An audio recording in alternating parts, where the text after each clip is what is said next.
언약 잡은 기도의 능력 세 번째입니다. 제목은 감옥에서 터진 찬송이라는 제목입니다.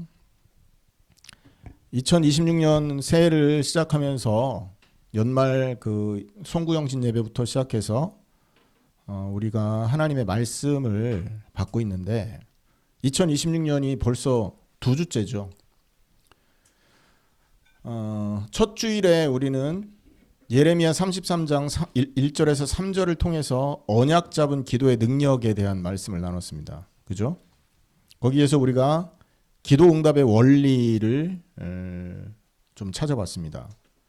이것이 그냥 연구실에서 나온 얘기가 아니라 실제 성경에서 믿음의 선배들이 겪었던 일들을 정리했을 뿐이기 때문에 우리가 똑같은 언약을 잡고 똑같은 자세를 가지고 정말 하나님 앞에 성경이 말한 대로 기도한다면 반드시 응답 받을 수밖에 없다라는 것을 우리는 알게 된 것이죠.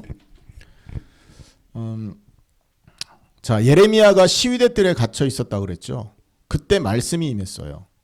그리고 33장 3절에서는 내게 부르짖으라 내게 응답하겠고 네가 알지 못하는 크고 은밀한 일을 네게 보이리라.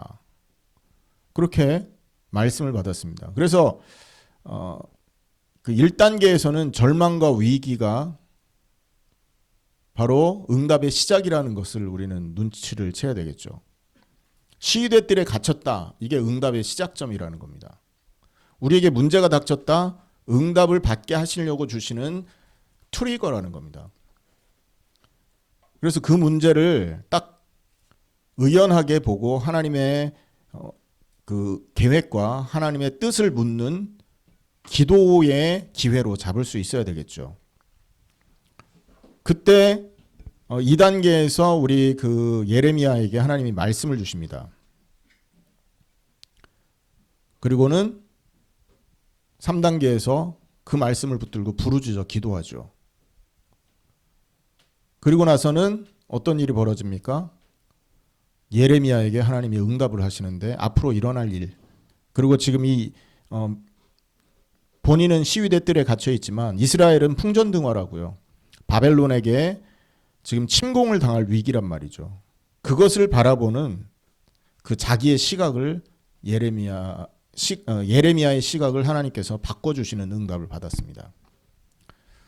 자, 그리고 나서 우리가 신년 예배에서 또 계속 살펴봤던 게 3명의 사건을 우리가 살펴봤죠. 기억하십니까? 예레미야 말고 또 3명이 더 있었어요. 다니엘이 있었고 느헤미야가 있었고 우리가 지난주에 마가 다락방에서 교회가 탄생했을 때 그 상황을 살펴봤었죠. 여러분, 다니엘은 어떤 상황에서 4가지 응답을 받습니까? 다니엘의 절망 상황은요, 70년 바벨론 포로입니다. 성전을 향해 놓고 계속 그 성전을 향해 열린 문을 바라보면서 예루살렘을 향해서 계속 기도하지 않습니까? 하루에 3번씩. 그러니까 그 상황이 뭐냐면, 왜 그렇게 기도할 수밖에 없었냐면 자기 사랑하는 민족이 지금 바벨론의 포로가 되어 있는 상황이란 말이에요. 그리고 하나님 앞에 기도하다가 말씀을 발견하는데 예레미야 25장 11절에 12절 70년이 차면 돌아올 것이다라는 말씀을 탁 받은 거예요. 자, 그 말이 문제를 바라보는 것에 대한 해답입니까? 아닙니까? 지금 우리 민족이 70년 포로 생활을 하고 있는데 기도를 하다가 예레미야 25장 11, 12절에 70년 차면 돌아오리라라는 말씀을 딱 들었단 말이에요. 그 말씀이 떠올랐어요. 하나님이 주신 생각이고 응답인 거 아닙니까? 그러니까 그 말씀이 그 상황의 해답으로 주어졌다는 거예요. 그 해답으로 주어진 말씀을 붙들고 다니엘 9장 19절에 보면 주여 들으소서 행하소서 지체하지 마소서 하면서 기도를 합니다. 자, 1단계 절망이었죠. 2단계 말씀 받았죠. 3단계 기도하다가 간절히 기도했죠. 4단계 응답이 오는데 어떤 응답으로 다니엘이 체험을 합니까? 다니엘이 받은 응답 뭐죠? 고레스가 칙령을 발표합니다. 민족을 귀환시키는 거예요. 포로 해방이 됐다고요. 고레스가 바벨론을 이긴 페르시아 초대 왕이지 않습니까? 그죠? 그러니까 페르시아가 바벨론을 정복하고 나서 포로로 잡혀 있었던 모든 민족을 해방시켜 버린 겁니다. 야, 기분이다 하면서 왕이 그 뭡니까? 사면을 한 거예요, 전부. 그러니까 역사를 뒤집으면서 하나님은요, 그 기도에 응답하시는 거예요. 말씀을 주셨으니까 말씀대로 일하시는 것이죠. 아멘.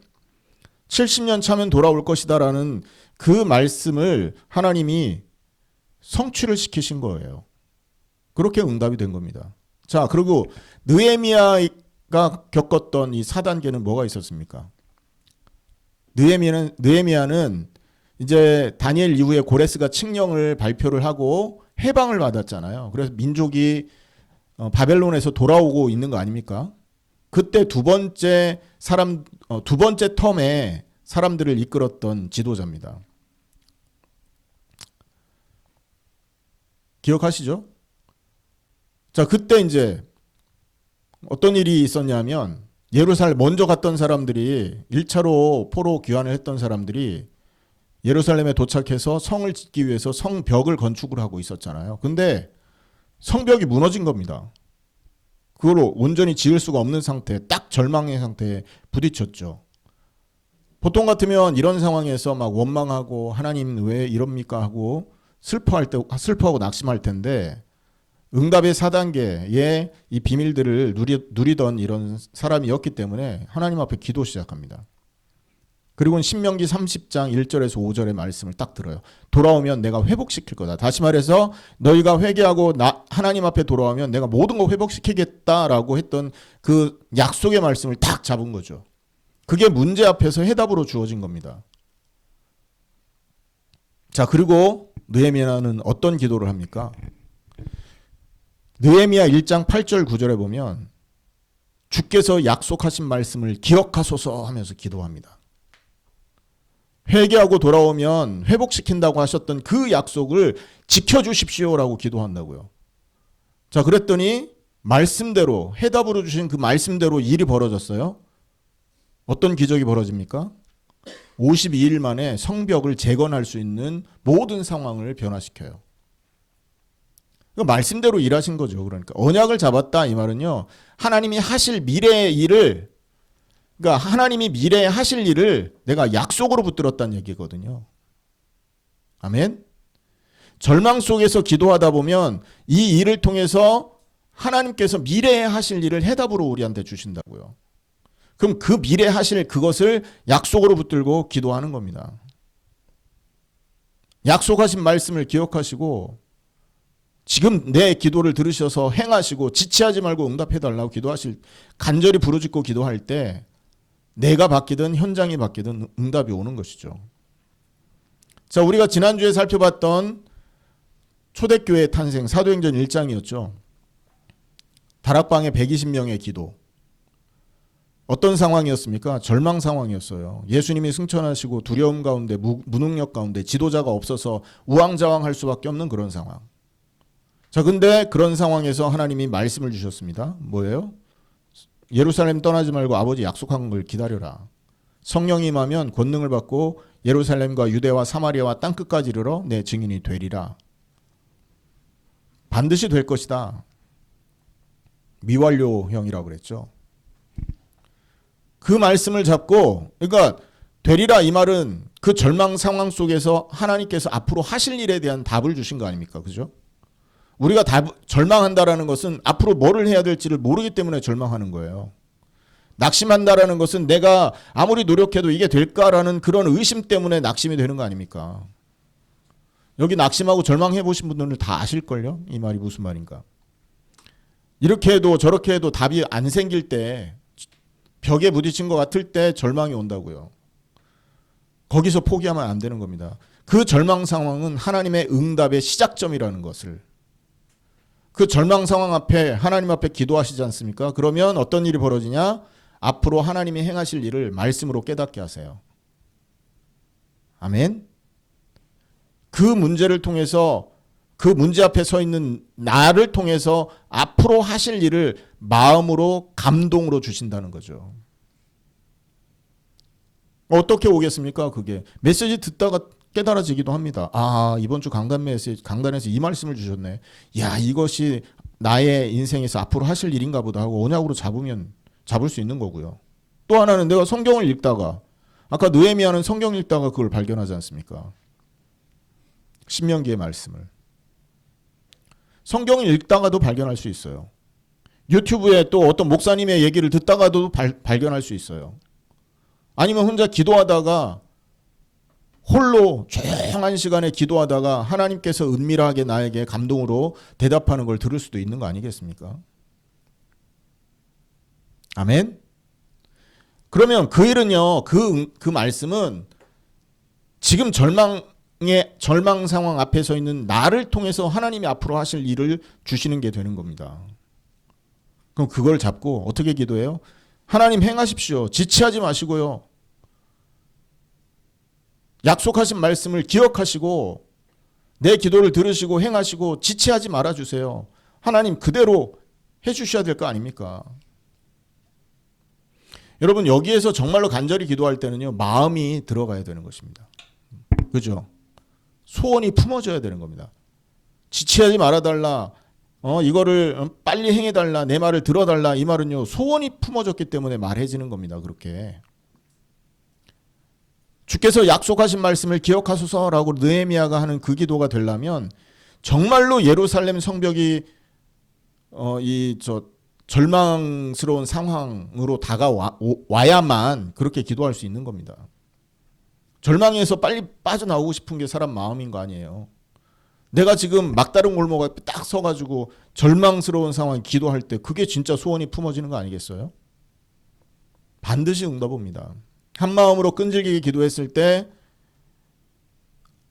교회가 세워졌고 성령의 역사에서 큰 은혜가 마가다락방에 임했던 것이죠. 자, 오늘 왜 이 말씀을 계속 이렇게 나누냐? 이게 2026년에 하나님이 우리한테 주신 언약의 말씀입니다. 기도하라는 겁니다. 소원을 품고 절망하지 말고 낙심하지 말고 그 상황 속에 있는 거 내가 아니까 내가 너를 통해 이 일을 할 거야. 내가 너 크고 비밀한 거를 알려줄 테니 무릎 꿇고 한번 나한테 물어봐. 이 얘기를 하고 계시는 거거든요. 나한테 질문해. 그럼 내가 너를 통해 할 미래에 행할 그 일을 내가 너에게 가르쳐 줄게. 그 말인 겁니다. 그러면 그 말씀을 딱 들었다. 그때부터는 응답 올 때까지 간절히 마음을 품고 기도해야 된다. 그것이 하나님께서 우리 마라나타 뉴저지 교회 성도들에게 주신 언약이기 때문에 그렇습니다. 자, 오늘 본문은 어떻습니까? 자, 바울은요.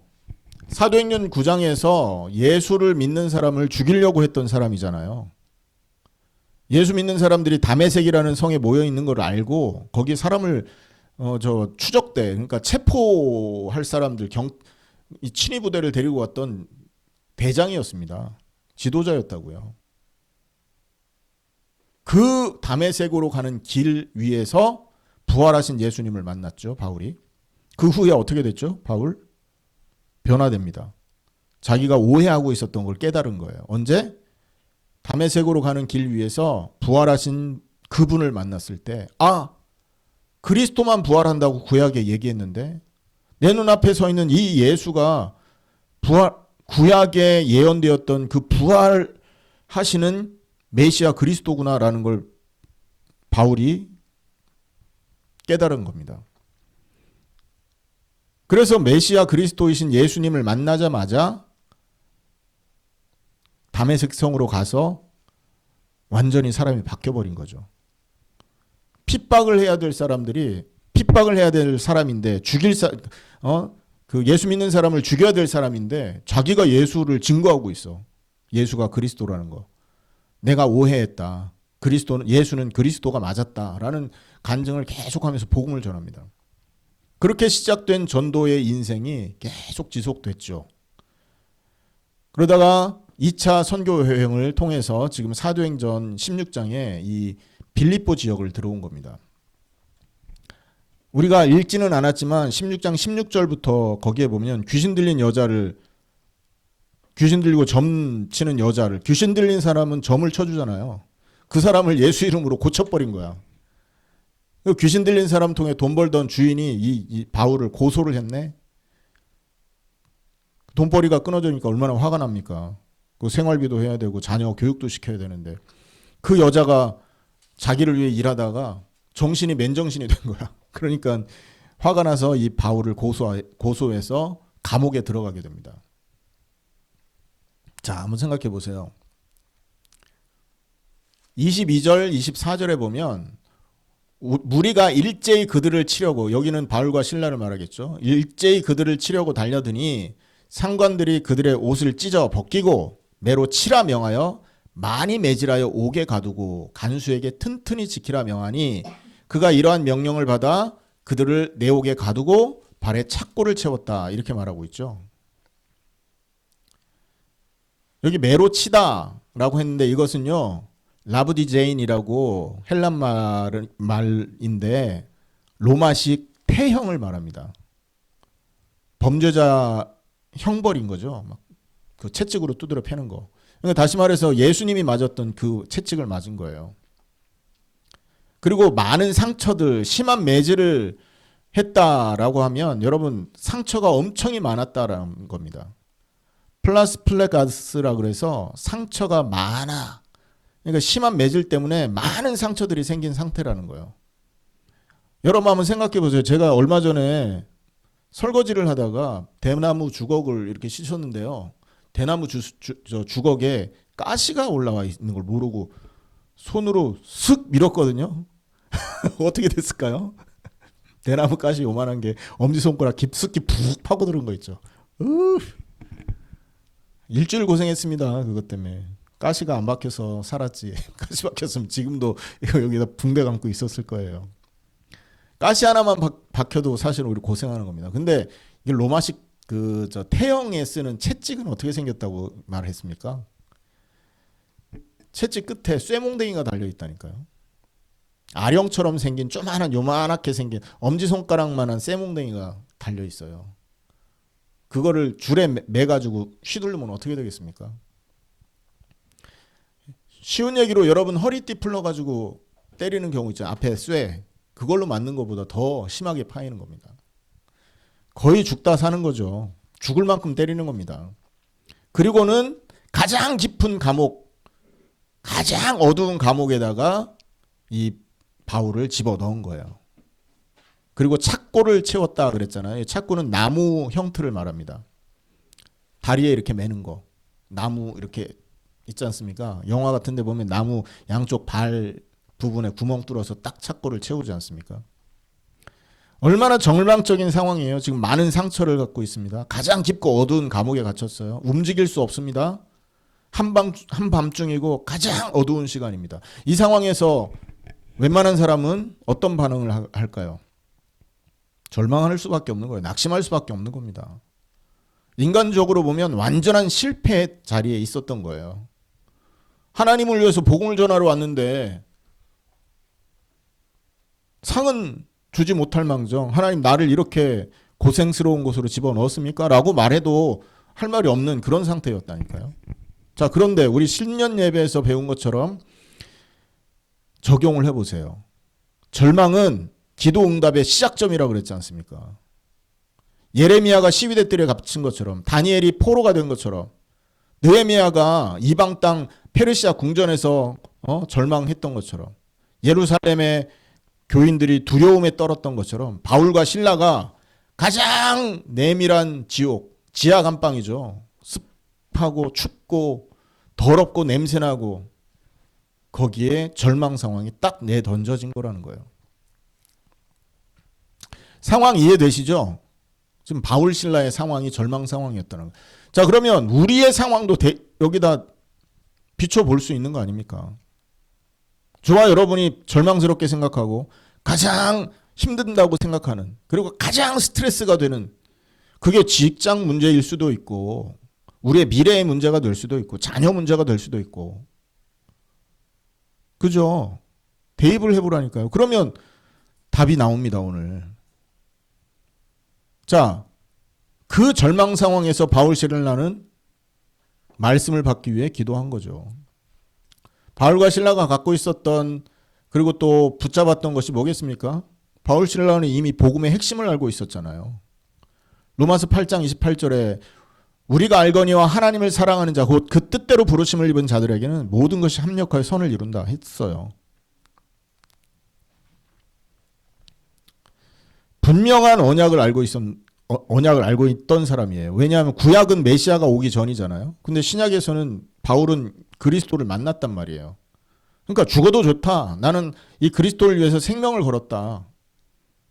그런 상황에 자기가 이 평소에 가지고 있던 언약을 이 바울은 놓치지 않았었을 거라는 거죠.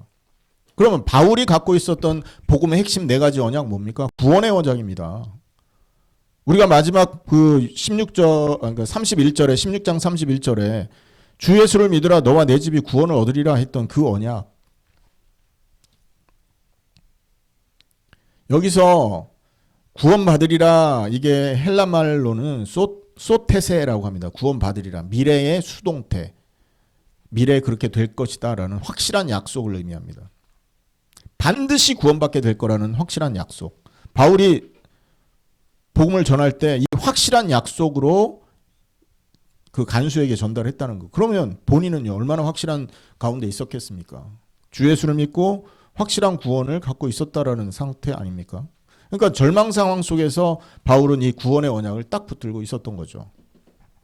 또 바울이 두 번째 가진 언약, 인도의 언약 아닙니까? 하나님이 함께한다라는 언약. 이미 바울은 전도 여행을 시작할 때 환상받지 않습니까?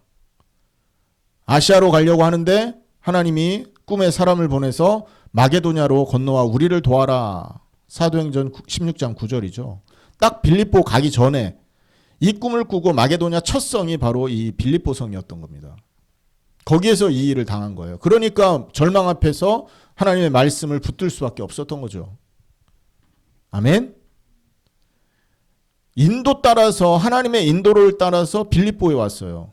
감옥에 갇혀 있지만 나는 하나님의 인도 안에 있다라는 확신이 말씀으로 주어져 있었던 거라는 거죠. 하나님이 함께한다. 하나님이 나를 보냈으니 보내신 하나님이 나를 인도하실 것이고 책임지실 것이다. 죽을 상황이 되면 죽을 것이고 내가 살 상황이 되면 살아날 거 아니겠냐. 모든 걸 하나님 앞에 맡긴 겁니다. 여러분 인도라는 게 그런 거예요. 완전한 능력자가 나와 내 인생에 나와 함께 있고 내 삶을 인도한다? 그러면 걱정할 게 없는 거 아닙니까?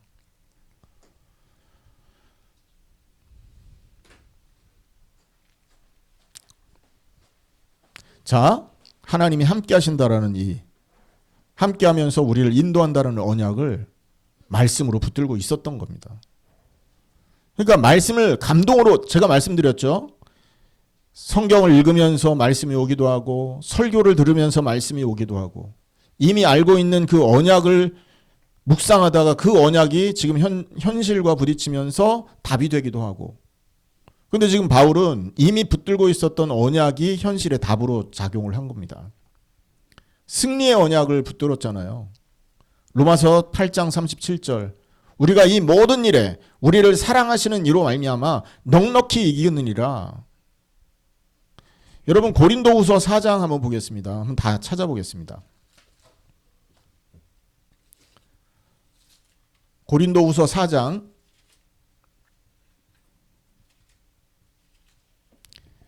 7절 8절 9절입니다. 7절에서 9절 같이 읽습니다. 시작. 우리가 이 보배를 질그릇에 가졌으니 이는 심히 큰 능력은 하나님께 있고 우리에게 있지 아니함을 알게 하려 함이라. 우리가 사방으로 우겨쌈을 당하여도 쌓이지 아니하며 답답한 일을 당하여도 낙심하지 아니하며 박해를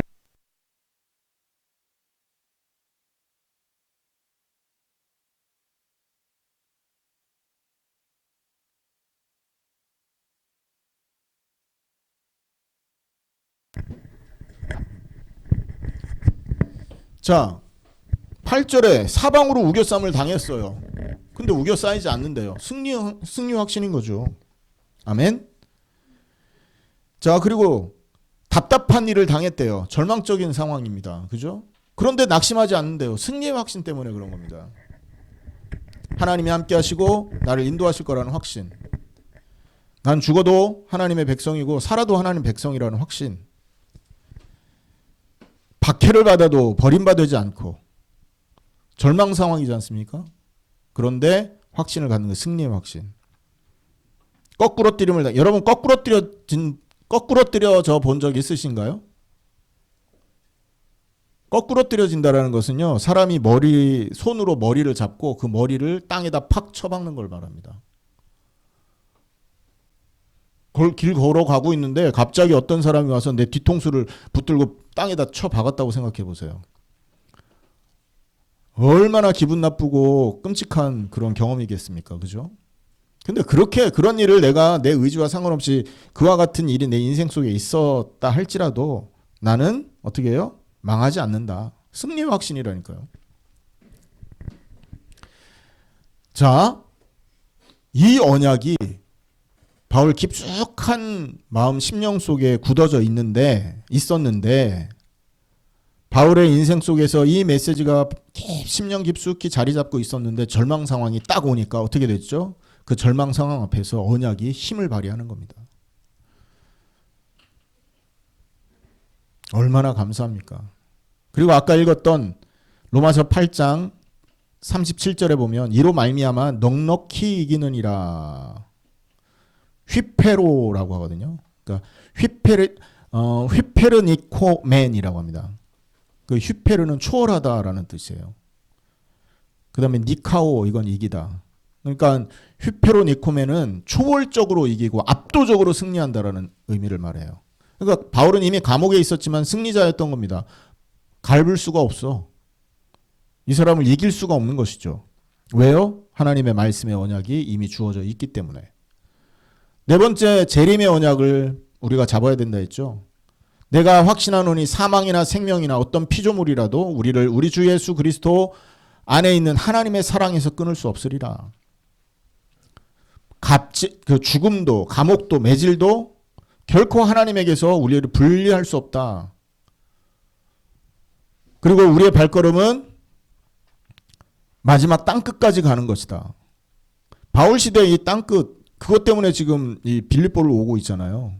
사도행전 1장 8절 예언으로 주셨던 말씀이지 않습니까? 그 예언으로 주신 말씀이 뭐였습니까? 그거 성령 임하면 권능 받고 예루살렘 유다 땅끝까지 이르러 증인되리라. 사도행전 1장 8절의 말씀이 종말론적인 말씀인 것입니다. 땅끝까지 증인될 때, 모든 민족에게 복음이 증거될 때 마태복음 24장 14절에 내가 재림할 거다. 그래서 지금 바울은 이 빌립보 성에 그 재림을 바라보면서 서 있었던 거예요. 이미 재림의 언약을 충만히 갖고 있었던 사람이에요. 그러다 보니 아무것도 사망도 생명도 그 어떤 것도 하나님의 사랑에서 나를 분리할 수 없다라는 말을 할 수 있었던 것이죠. 이 네 가지가 뭐예요? 바울이 갖추고 있었던 그 절망 상태에 대한 답이었던 겁니다. 그걸 말씀으로 해답으로 갖고 있었던 거죠. 그리고 나서 어떻게 기도합니까? 기도의 장면이 이 사도행전 16장 25절에 나오죠. 한밤중에 바울과 실라가 기도하고 하나님을 찬송하며 죄수들이 듣더라. 떠나가도록 찬송하고 기도를 한 겁니다. 너는 내게 부르짖으라 했던 그 말씀처럼요. 간절한 소망을 붙들고 간절한 마음의 그 어떤 확신과 그 소망을 가지고 소망을 품고 간절히 기도를 시작한 거예요. 하나님 뜻을 이루어 주옵소서. 하나님이 나를 여기까지 인도하셔서 지금 로마 땅끝을 밟고 예수님이 재림하시는 것을 준비해야 되는데 지금 내가 여기 묶여 있지 않습니까? 하나님 계획이 있을 것 같은데 하나님이 역사해 주십시오. 어떻게 역사하든 하나님의 뜻을 이루어 주십시오라고 간절히 기도했을 겁니다. 그리고 찬양하고 예배 드렸다는 거죠, 한마디로. 밤의 정중앙에서, 한밤중이라는 것은요, 밤의 한가운데 자정을 말합니다. 가장 어두운 시간, 가장 절망적인 시간, 아무도 보지 않는 때, 인간의 희망이 없을 때, 그때 한밤중이었다. 그러나 그때 기도하고 찬송했습니다. 그리고 두 번째 그 본문에 보면 기도하고라는 말이 있죠. 여기서 그 기도라는 말은요 프로시코마이라고 해서 프로스와 유코마이의 합성어입니다. 프로스는 toward 향하여, 그러니까 향하여 기도하다라는 뜻이에요. 그러니까 하나님을 향해 간절히 서원하듯이 기도했다라는 게 여기서 말하는 단어의 그 문법적인 뜻인 거예요. 그러니까 뭐죠?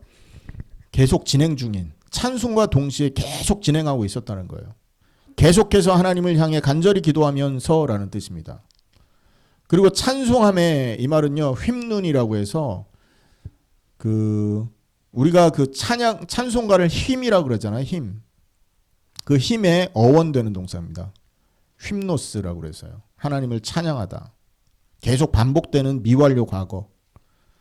그래서 계속해서 반복적으로 찬송했다. 한 번 찬송하고 끝난 게 아니라 계속 찬송한 겁니다. 끊임없이 찬송한 거예요. 그리고 네 번째 하나님을 그랬죠. 한밤중에 바울과 실라가 기도하고 하나님을 찬송하며 했을 때 그 하나님을, 이 말은 그 하나님을 말해요. 정관사 더가 붙어 있습니다.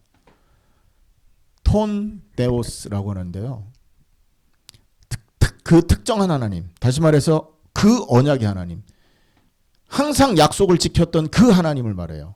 아브라함에게도 언약을 지켰고 이삭에게도 언약을 지켰고 야곱에게도 요셉에게도 언약을 지켰던 그 하나님, 다니엘에게도 언약을 지켰고 느헤미야에게도 언약을 지켰던 그 하나님을 향해서 계속 하나님 약속대로 일해 주세요라는 기도를 했던 것이죠. 놀랍지 않습니까, 여러분? 가장 어두운 한밤중에 바울과 실라는 계속해서 하나님께 기도하면서 반복적으로 언약의 하나님을 찬송했다라는 거예요. 상황과는 무관한 기도겠죠. 이게 바울과 실라의 기도는요 상황하고는 상관없는 기도. 감옥에 있다고 기도 못합니까? 그래도 기도한 거예요. 매질당했다고 해도 기도 못합니까? 그래도 기도한 거고요. 착고를 찼다고 못해요? 아니에요. 그래도 한 겁니다. 한밤중이라고 못하는 게 아니라는 거죠. 거기서도 한 겁니다. 그리고 이 기도는요 감정이 막을 수가 없어요. 두려움의 감정도 막을 수 없어요. 고통의 감정도, 불확실한 상황도 막을 수 없어요. 그 안에서 그래도 찬송하고 그래도 기도했다라는 거죠. 상황이 기도를 방해하지 않고 감정이 기도를 막지 못한다. 기도를 뭐가 결정하냐? 이 바울과 실라는요 그 기도가 바로 언약을 근거로 나왔다라는 거예요. 바울과 실라가 그 어둠 가운데서 찬송할 수 있었던 거는 이 구원의 확신, 구원의 이 언약 때문에 그런 겁니다. 하나님 인도의 언약, 승리의 언약, 영원한 그 미래 재림의 언약이 기도를 하도록 만들어 준 거죠. 그 언약이 가슴을 때리고 감동을 주시고 그 언약이요. 그러니 기도할 수밖에요. 자, 이렇게 기도했을 때 응답이 왔죠. 어떤 응답이 옵니까? 아무 문제가 아닌 겁니다. 그 상황이. 지금 배도 고플 거고 목도 마를 거고 냄새도 날 거고, 근데 기도하다 보니까 아무것도 문제가 안 돼요. 여러분 기도하면 그런 경험 체험하지 않습니까? 금식 기도 같은 거 해보세요. 그럼 막 처음에 배고프다가요 나중에 배고픈 것도 없어집니다. 생으로도 굶는데 뭐 기도하면서 못 굶겠습니까? 제가 3년 전인가 고난주간을 시작하면서 다이어트 한다고 금식, 밥을 안 먹었거든요. 한 열 이틀인가 밥을 안 먹고 내가 10kg를 뺀 적이 있어요. 기억하십니까 그때? 기억을 못 하는구나. 내가 그러면서 주짓수 하면서 막 그때 몸이 이제 너무 약해지니까 힘도 안 들어가고 그래 운동해야 되니까 밥 먹어야겠다고 먹었는데, 사실 시작을 내가 고난주간에 시작했지만 고난주간을 기념해서 금식기도 한 거는 아니어서 내가 강하게 얘기를 하진 않았거든요. 그냥 다이어트 하려고 시작했던 상황인데, 여러분 다이어트 하는 것도 그렇게 밥 안 먹으면서 합니다. 기도하면서 성령이 역사하면 얼마나 더 힘이 나겠습니까? 그렇죠? 기도가 그런 것입니다. 내가 바뀌는 거예요. 모든 걸 초월하게 됩니다. 내가 지금 문제 가운데 있는데 기도하다 보니 힘이 생겨서 그걸 잊어먹게 되고 지나가게 됩니다. 그 문제들이. 현실은 너무 힘든데 기도하다 보면 그 힘든 줄 모르고 시간이 지나가요. 그리고 돌아놓고 보면, 돌아서 생각해 보면 해결됐네? 이렇게 되는 겁니다. 아무 문제가 아니라는 걸 기도할 때 깨닫게 된다니까. 내가 바뀌는 겁니다. 그리고 그렇게 기도하다 보면 상황이 바뀌어. 상황이 안 바뀌어도 상관없어요. 왜? 난 그걸 적응했거든요. 은혜 안에서. 그런데 기도하다 보면 상황이 바뀌는 거예요. 바울과 실라가 그런 거죠. 감옥에서 아무 문제가 안 되다가 상황이 바뀌었는데 어떻게 바뀌었습니까? 어떻게 바뀌었어요? 완전 지진이 나서 문이 열리고요. 갑자기 큰 지진이 납니다. 스스로 문이 열린 거예요. 아니, 그러니까 문이 스스로 열린 게 아니라 그 본문을 보면 하나님이 그 문을 열어버리신 겁니다. 그러니까 그 열렸다라는 그 말이 열려졌다라는 말이거든요. 에네오크테산이라 그래서 수동태입니다. 그러니까 뭐가 열려진 겁니까? 지진을 통해 하나님이 문을 뜯어내신 거예요. 그러니까. 그리고 모든 사람의 결박이 풀렸다. 그러니까 간수들은 이제 그런 엄청난 일을 보니까 이 땅이 흔들리고 막 감옥 문이 열리고 하니까 심판의 날이 다가온 줄 알았을 거예요.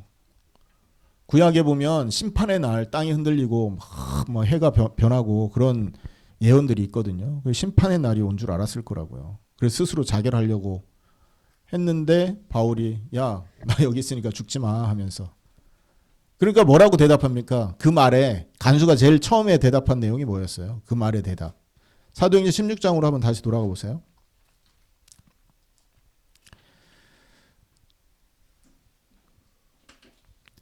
바울이 28절입니다. 27절에 간수가 자다가 깨어 옥문들이 열린 것을 보고 죄수들이 도망한 줄 생각하고 칼을 빼어 자결하려 하거늘 바울이 크게 소리질러 이르되 내 몸을 상하지 말라 우리가 다 여기 있노라. 여기까지를 간수가 보면서 지금 막 난리가 났구나. 심판날이 다가왔구나. 막 무서웠겠죠. 그러면서 간수가 등불을 달라고 하며 뛰어들어 무서워 떨며 바울과 실라 앞에 엎드리고 자 그리고 30절에 그들을 데리고 나가 이르되 선생들이여 내가 어떻게 하여야 구원을 받으리이까. 심판 앞에 섰다고 생각했거든요. 그러니까 자기는 구원받아야 되는 사람인데 지금 구원이 없이 이 일을 맞이하면 큰일 나겠다 생각하고 있는데 지금 바울 실라가 나온 거예요. 거기에 질문한 겁니다. 나 구원받고 싶습니다. 이 말을 한 거죠. 내가 어떻게 하여야 구원을 받으리이까. 하나님이 상황을 바꾸신 겁니다. 할렐루야. 주변 환경을 완전 바꿔버리신 거예요. 그리고 하나님의 계획대로 바울을 빌립보로 인도해낸 하나님의 원래 계획대로 복음이 전달되도록 상황을 열어버린 거죠. 주 예수를 믿으라. 그리하면 너와 네 집이 구원을 얻으리라.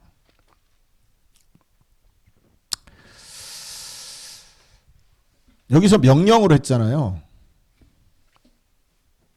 주 예수를 믿으라 하고 명령을 했는데 지금 당장 믿으라라는 뜻입니다. 이게. 그리고 너와 네 집이 구원을 받으리라 그랬죠. 받게 될 것이다 라는 확실한 미래 수동태형의 언약이에요. 약속. 그래서 결과로 그 빌립보 지역에 교회가 세워지죠. 빌립보 원래 처음에 문을 열었던 여자가 있죠. 루디아라는 여자. 우리 집에 와서 유하라 했던. 그 집에 간수가 갔겠죠. 거기에서 간수들과 그리고 그 루디아와 그리고 그들을 도울 수 있는 빌립보 교회의 감독들. 그게 누구겠습니까? 함께했던 그 전도팀 중에 한 사람이 목회자로서 그들을 도왔겠죠. 그리고 17장 보세요. 17장. 16장 그러니까 사도행전 17장에 보면 그들이라고 나오죠. 자, 16장 16절 우리가라고 했어요. 사도행전 16장 16절에는 우리가 기도하는 곳에 가다가 사건을 만났어요. 자, 그런데 지금 17장 1절에 보면 그들이라고 했다고요. 자, 여기서 그 관점이 바뀌죠.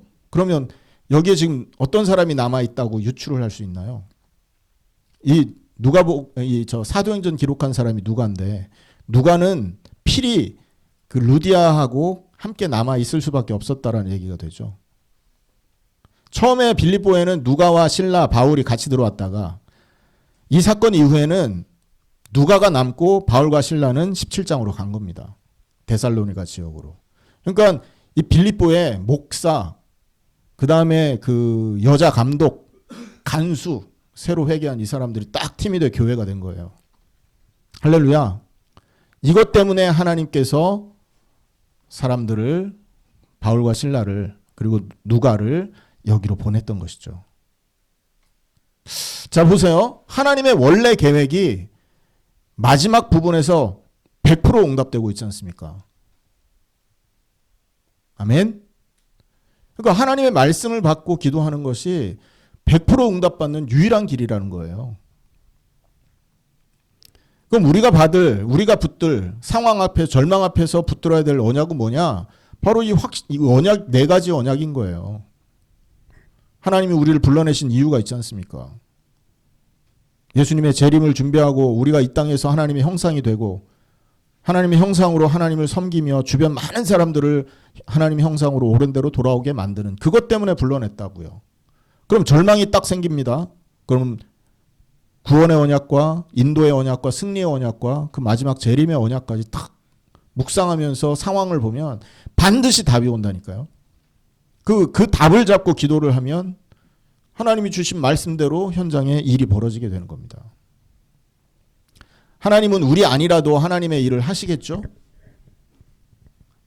그래요, 안 그래요? 우리가 기도하지 않는다고 하더라도 하나님은 하나님의 일을 하실 겁니다. 그럼 우리는 그 응답과는, 하나님이 하실 그 응답과는 관계없는 사람이 되어버리는 거죠. 하나님은 지금도 역사하시는데 우리가 그 절망 앞에, 상황 앞에 정말로 말씀을 받기 위해, 해답을 얻기 위해 기도할 때 말씀을 받게 될 것이고, 그걸 잡고 기도하면, 그것을 언약으로 잡고 기도하면 반드시 응답이 오는 이 놀라운 이런 과정을 우리가 놓친다면 하나님의 응답과 멀어지게 될 것이라는 거예요. 오늘 결론으로 말씀을 마치겠습니다. 오늘 빌립보 지역에서 바울과 실라, 누가가 이렇게 하나님의 언약 잡은 기도의 능력을 체험하는 걸 봤어요.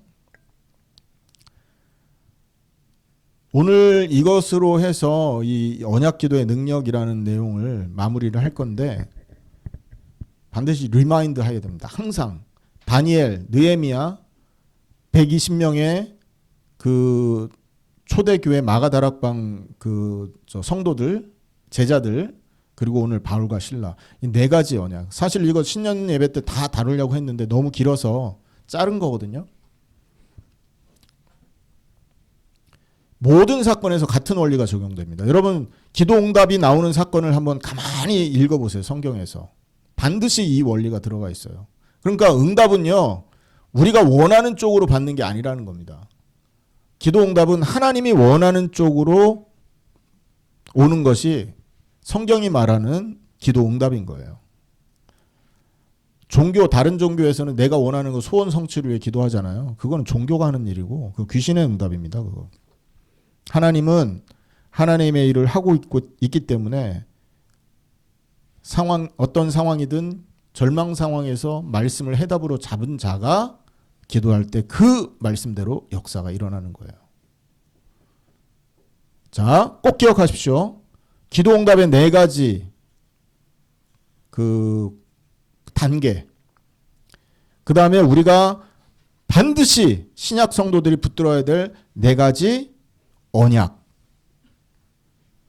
그 내용을 가지고 기도하시다가 2026년에 시대적인 응답 누리시는 저와 여러분 되기를 예수님의 이름으로 축원합니다. 기도하겠습니다.